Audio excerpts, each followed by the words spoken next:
Hi, and thanks for joining us today. I'm your host, Jacqueline. And I'm your host, Nicole. You're listening to the second season of Perfictionist.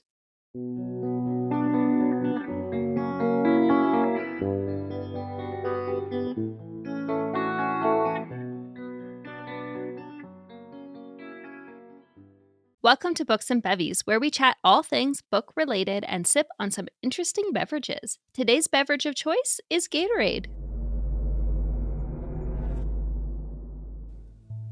Gatorade isn't just famous for its sports appeal. It also has a darker side linked to an ingredient called brominated vegetable oil, or BVO for short. In 1997, a 63-year-old man in California experienced a severe health crisis after consuming large amounts of soda containing BVO. Over a month, he suffered from severe headaches, debilitating fatigue, and memory loss, ultimately losing the ability to walk. Diagnosed with bromism, a serious condition resulting from BVO buildup, his case highlighted the severe risks of the additive. After public outcry, Gatorade removed the ingredient from their drinks. And now, BVO is banned in Japan, the US, and other countries across the globe. Today on Books and Bevvies, we're diving into the world of banned books. Just as BVO raised alarms about the safety of certain ingredients, some books are deemed too controversial or provocative for public consumption.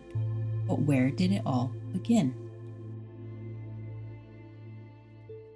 The burning of books and the burying of scholars was an event ordered by Chinese Emperor Qin Shi Huang in 213 BCE involving the destruction of texts and the live burial of 460 Confucian scholars in 212 BCE. Live burial. That is insane. And I feel as though I would like to say, I wish this only happened once. But in reading about banned books, this feels like a not uncommon occurrence, sadly. These events supposedly wiped out the philosophical writings of the Hundred Schools of Thought. The idea was to strengthen the Qin government's official philosophy on legalism. So we're talking like ancient times. The Index Librorum Prohibitorum, or the Index of Forbidden Books, was a list that kept changing over time, featuring publications the Catholic Church deemed heretical or immoral. This list was maintained by the Sacred Congregation of the Index, a former part of the Roman Curia. Catholics were forbidden to print or read these books without permission from their local bishop. Catholic countries could even pass laws to enforce this list. The index was in effect from 1560 to 1966. You heard that right, 1966. And banned thousands of titles, including works from some of Europeans' most prominent intellectuals. It targeted both religious and secular texts, classifying them based on how dangerous they were considered to the church at the time. The goal was to protect the church members from reading books that were seen as theologically, culturally, or politically disruptive. Surprisingly, one book that did not make it onto the index was Adolf Hitler's book Mein Kampf. Is that crazy? That is so crazy. And Oh the my reasoning behind gosh. this is because he was like a leader. And in the Bible, it says something about like how leaders are appointed by God. So therefore, it's like they had to say that he was appointed by God, like if they were following the logic of the Bible. Wow. So let that sink in. Wow. Interestingly, the index even banned work by saints, like the theologian Robert Bellarmine and philosopher Antonio Rosmini Serbati.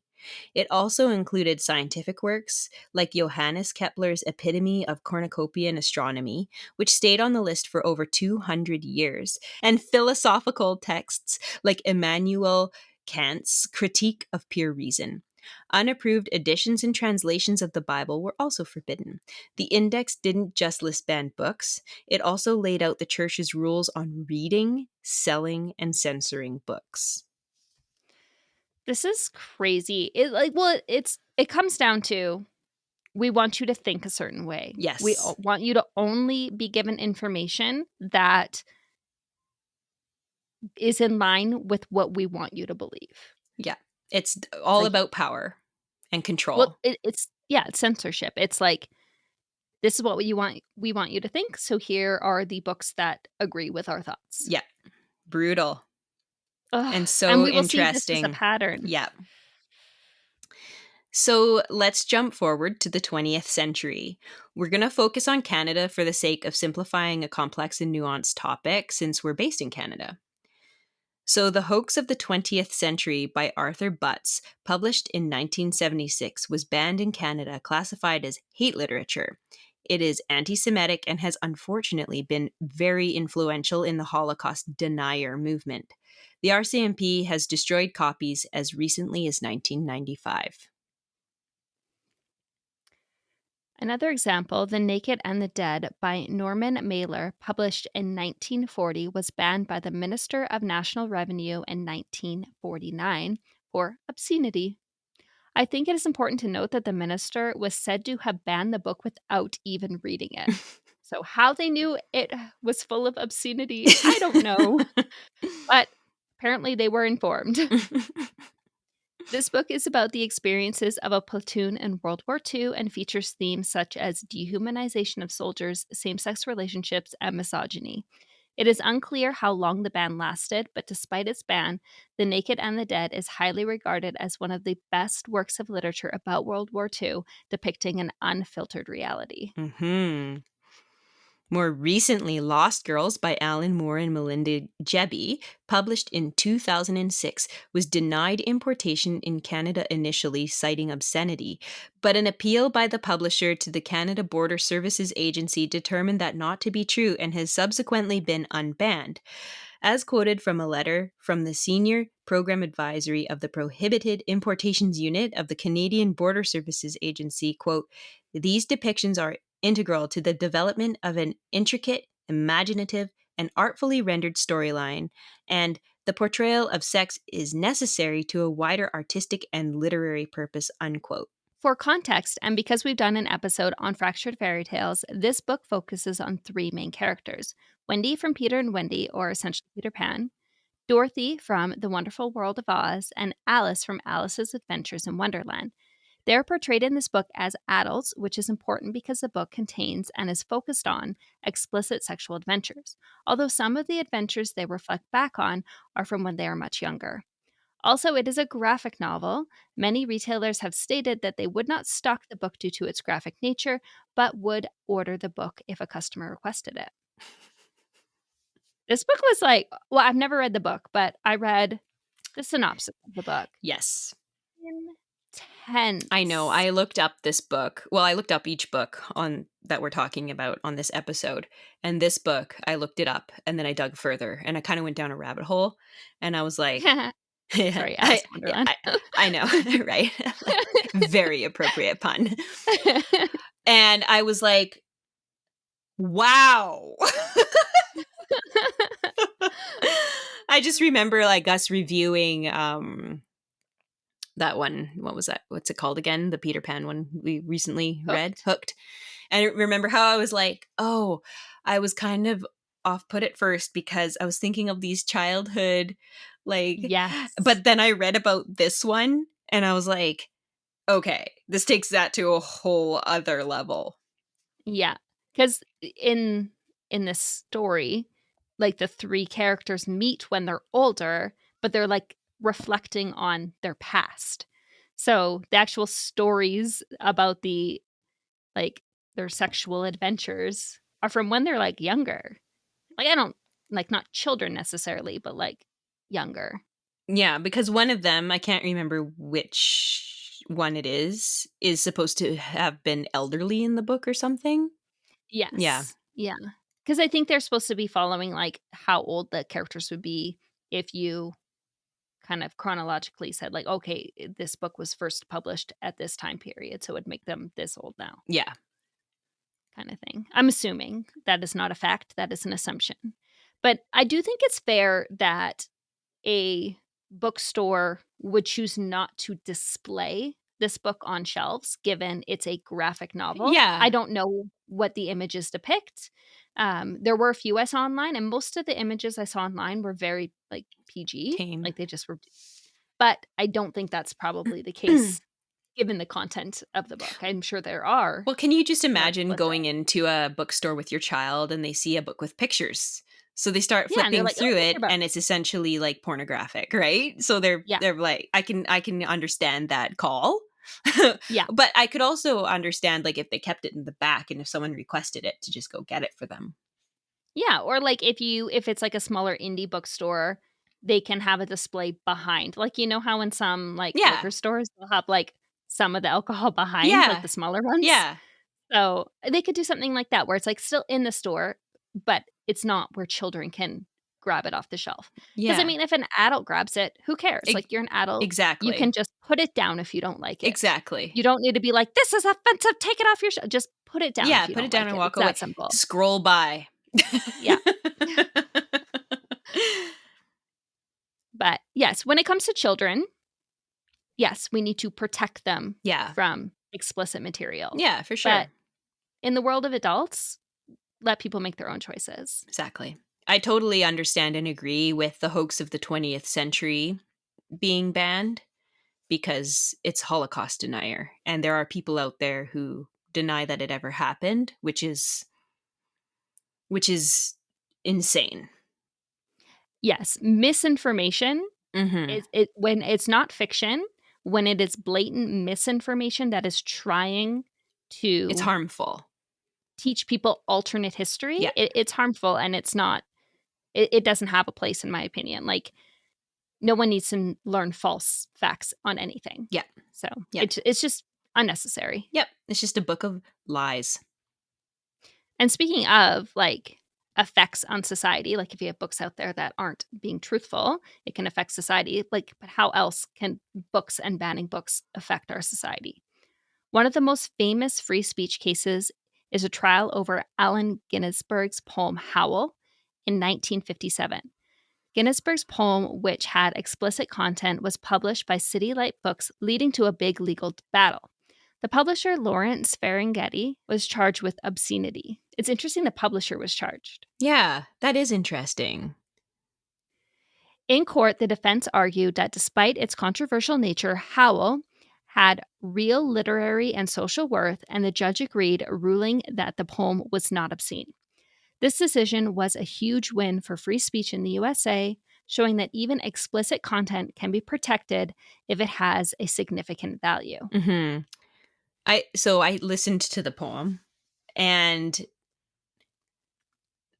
I thought it was so interesting that it was like that publisher was charged with like obscenity. Yeah, well, yeah, nowadays you listen to and it's just like, Because to me, I was like, "What's the problem?" yeah, Right? it's very, very like, what's the problem now? Like you Mhm. listen to it and you're like, I see nothing controversial. I see Yeah. nothing like Yeah. Yeah, outrageous or exactly. Like, here. yeah, yeah. It's very I also think it's interesting that at the end it says that the court case said that something can be protected free speech can be protected if it has significant value. I'm like, what does that mean? What is significant And who value? Value to decides who? and who decides what has significant value? Isn't that subjective? What if Yeah. something that doesn't have something like or mean something of value to this person has significant value to this person?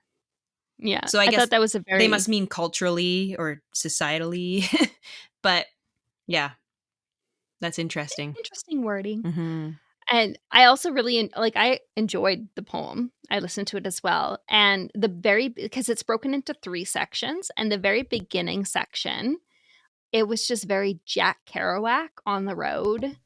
And I also listened to a little segment of somebody kind of talking about essentially the meaning of the poem. And that first section is depicting like beatnik culture. And I was like, oh, okay, that makes complete sense since that's exactly what Jack Kerouac's book is depicting as well. I'm like, oh, okay, that's why I was getting those vibes from it. Perfect. It came But yeah, it's like, across. it did. I was like, oh, education coming in clutch. Um, but the whole like idea of like how we were talking about in our first section, how these books are being banned because they go against the religious norms of the day. And it's like, nope, we don't want you to think anything outside of our little bubble. That's exactly what this is, but just political. Yes. Because the poem is about counterculture. The poem is anti-capitalism. It's saying like down with the 1% essentially, Yes. which is very relevant even today. Mm-hmm. But that's all it is. Like that's essentially what it is, and that's why it's banned. It's banned because they're saying whatever the culture is, we don't have to like go along with this. Yeah. It's killing us slowly. Yes. Yeah, it's actually so interesting, and when I was looking into this episode, I was not expecting it to take like the turns that it did, and it actually left me like laying in bed at night thinking about our culture and our society and the influences everything has, like, how different it could be, Hmm. you know? What would it Well, be yeah, like it's if very things weren't curated. so, yeah, curated, exactly. Yeah.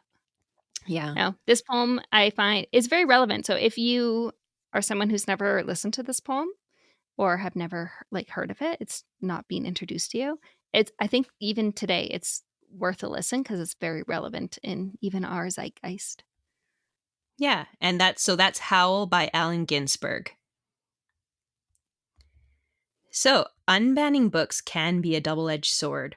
For example, in Canada, the Anarchist Cookbook by William Powell was banned back in the 1970s because it had instructions for making explosives and other illegal shenanigans.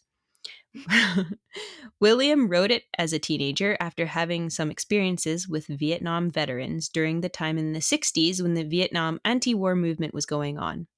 He wanted to be a writer, but was later drafted into the Vietnam War and decided to compile his quote unquote recipes into a quote unquote cookbook. William's intent was to provide the quote silent majority unquote the means to fight back and organize quote against fascist capitalist and communist threats. The book was published in 1971. Over time, attitudes and laws changed, and the book wasn't treated with the same level of scrutiny, so the ban was eventually lifted. William Pierce's book, The Turner Diaries, two Williams, by the way. Different Different Williams. Williams. The Turner Diaries was banned in Canada because it promoted racial hatred and violence. Even though it's still controversial, debates about its banning have sparked discussions about where to draw the line on free speech and handling extremist content. On one hand, unbanning can support principles of free expression and academic freedom, allowing access to diverse viewpoints and historical perspectives. On the other hand, it can also raise concerns about spreading harmful ideas or inciting violence. What are your thoughts on this? I definitely think banning books is a very slippery slope, and like where to draw the line is very unclear. Who gets to decide like what is crossing that line and what isn't crossing that line? And oftentimes it is a very small amount of people who are drawing those lines Mm-hmm. and not like necessarily the society as a whole who's choosing where those lines are being drawn. I know Yes. that there are certain books that I personally would be like, yeah, I don't think this needs to exist in our worlds. But then again, if someone were to say to me, like, you can't read this book, I would be absolutely outraged. I'd be like, you can't tell me. Yeah, Like, why do you I'd like to form control my own opinion, that? Hmm. right? Yeah. I do think in the cases of things like the Anarchist Cookbook, they're like the intent is harm. Like, this is Mm-hmm. a literal recipe book for causing harm. Mm-hmm. I Mm-hmm. mean, maybe his intention wasn't for his recipes to be used on people, but you can't once you put things like that out there, you can't control how they are being used. Mm-hmm. So, I think it, could be used for harm. Therefore, I can see why something like that would be banned. Mm-hmm. However, with like the rise of the internet and access to this information, very easy access to this information, it Mm-hmm. doesn't like it seems like what's the point of banning a book like this Mm-hmm. when that information's out there anyways? Mm-hmm. But interestingly enough, he doesn't want his book to be Yeah, circulating he anymore. regretted it. Yeah. Yeah. So, I mean, one, human growth, go. Yeah. But I feel like that leads into the question, should an author have the right to pull their book? If they're like, I disagree with this, I don't think this is good for society, Yeah. should the author say, I don't want this in circulation anymore? I think that's quite tricky because if the book is making money, the publisher is going to say no. Oh. I mean, I'm assuming you sign over some rights when you sign those contracts, you know? Yeah. No, that's true, and maybe that's why the publisher previously were like, "Oh, why did the publisher get Yeah. Oh, legal there action?" you Think go. Yeah. So I guess because 'cause you've signed over your right. And they took action to put it out into the public. Yeah. Like, Mhm. someone could have a diary that they wrote, and if a publisher got a hold of it, they were like, "Oh, this is publishable. This would be such an explosive, like, book to publish." Yeah. They didn't necessarily, like, they wrote it, but they didn't necessarily, mind you, Distribute it. distribute it. Yeah, I guess, but at the same time, obviously, he didn't just write it, and the publisher didn't just pick it up and suddenly Yeah. decide to He like, he pursued publishing, obviously, right? Yeah. So, yeah. He had intent to distribute. Yeah. I also think the idea of, like, books corrupting or changing people's values is just simply wrong. Like, I Mhm. think people are far more likely to seek out books that confirm their beliefs and values and just continue. Like, you don't need to put people in these bubbles. We just do it to ourselves. So true. We continually just get feedback that confirms what we already Mhm. believe. Yeah. And I think a person who is open-minded and is willing to read something or listen to something that is outside of their values is the kind of person who's going to critically think Mhm. about what they're listening to Mhm. and not be easily swayed. Absolutely. And Yeah. I also think it, like, begs the question, if you were so easily swayed, how strong were your beliefs in the first place? Exactly. Yeah. No, you're totally right. And I just wanna circle back to what you said about before, about how a very small amount of people are making these decisions that affect the rest of society in terms of curating content. Mhm. These this it what is like, we obviously we live in a democracy, and the point of a democracy is to vote for people who you feel are going to represent, like, everyone, right? But the reality of the situation is, do those people really understand what it's like to be a normal person in our society?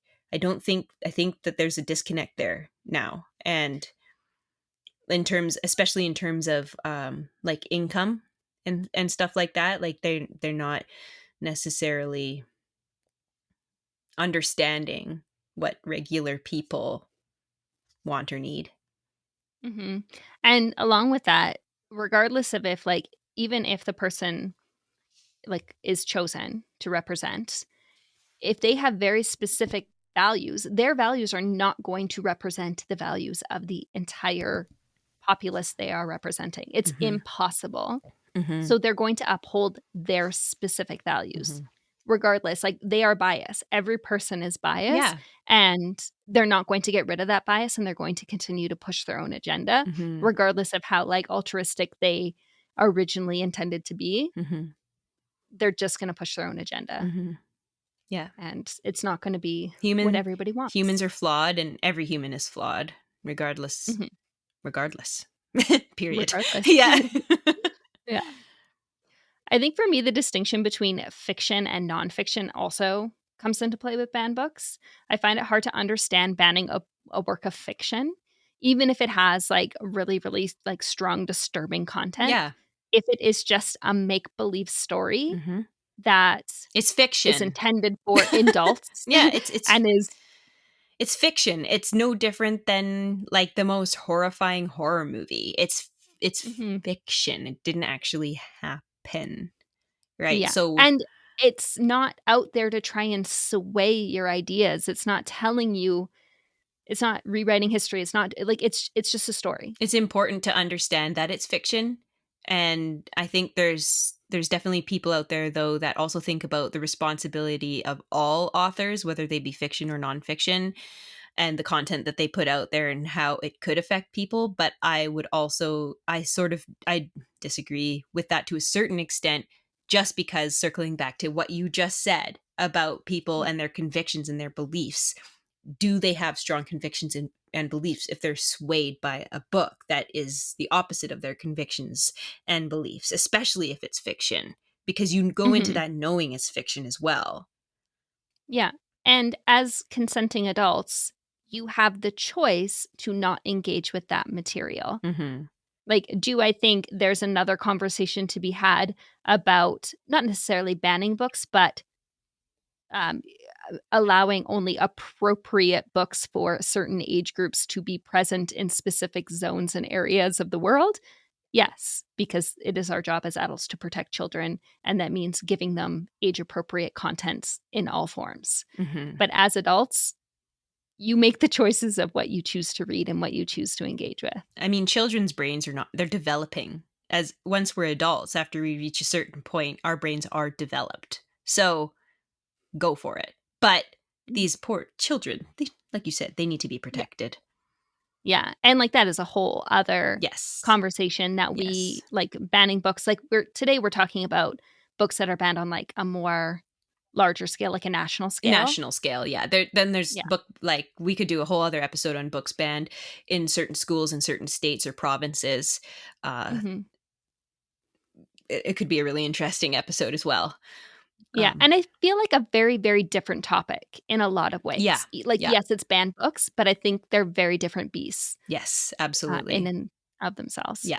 But I think the last thing I kind of wanted to touch on is like the idea of like, because we said like fiction, but like in relation to nonfiction works, I do think there is a bit more leeway, in my opinion, on things that shouldn't be like I feel like banned is such a harsh word or like has like harsh connotations.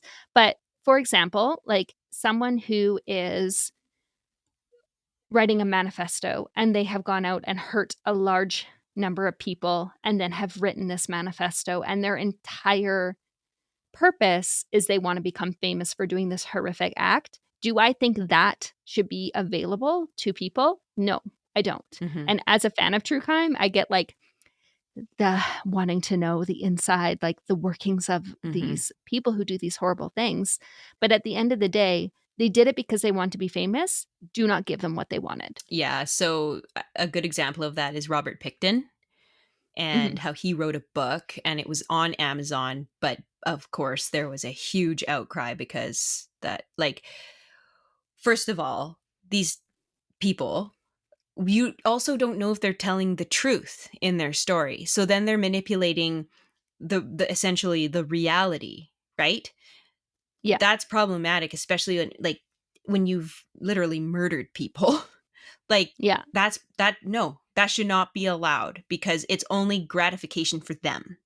That And that does not help society in any way to have that mhm. BS put out there. And like not only does it not help society to have the actual information out there, but the fact that they could monetarily gain from such a Yes. horrific thing, like in any sense, Yeah. is so disgusting to me. And also I knowing that when they write that, they're reliving what they did. And Yeah. that's actually so gross because there are some really gross things that quite often go along with serial killers and them remembering what they did Yeah. because it can be linked to other parts of the body. So Mhm. that's gross. And it has no place in a developed society. Yeah, I do think that being said, the only way in which these types of materials shouldn't be banned is if they're being used as like an academic tool. Okay, so yes, so if he wrote this book and it was available to I don't know who would find that useful, maybe forensic psychologists to Yeah, study, like that type of person. However, because there's so much they don't know about what went on there specifically, um and it would take so much because there was so much, like just using that case as an example, it would take so much time to go through like all the evidence and then try to match it up and see if he was lying. It's a waste of time because at the end of the day, they know like his psychology was a certain way and he did these horrific things. So yeah, where I think it would be good to have the law enforcement or investigators to have a copy of it, obviously, or two, to see if there was anything in there that would give them a lead into maybe another missing woman that they still hadn't necessarily matched up. But other than that, like to the general public, for his, like, no, it has no yeah. place, I don't think, in the general public. No, 100% agree. If it's not being used to benefit society in some way, either through training or through helping a case or whatever, then yeah, like Mhm. no one else needs to read it. Mhm. But that's just our personal That's our opinions. personal opinions, absolutely, but there was a huge outcry with that, of course, well, and, like, completely justified outcry. I'm Yeah. surprised that Amazon even allowed it to go on. I don't know if he self-published it or what happened there, I can't remember, doesn't matter. It's not available Yeah. anymore. I imagine it was a slip through the cracks kind of situation, Yeah, I would like probably. hope. Yeah, you hope, yeah. But those are our thoughts on global or national level banned books. And please let us know your thoughts down below in the comment section because we want to know what you think about this topic. Mhm. Thank you so much for joining us today, and we hope you enjoyed this episode. If you have any bookish questions you would like us to discuss, please feel free to reach out. And in our next episode, we will be getting in the spooky mood and we'll be discussing and reviewing Cressley Cole's The Witch Queen of Halloween. Yay, I'm I'm very so excited. excited.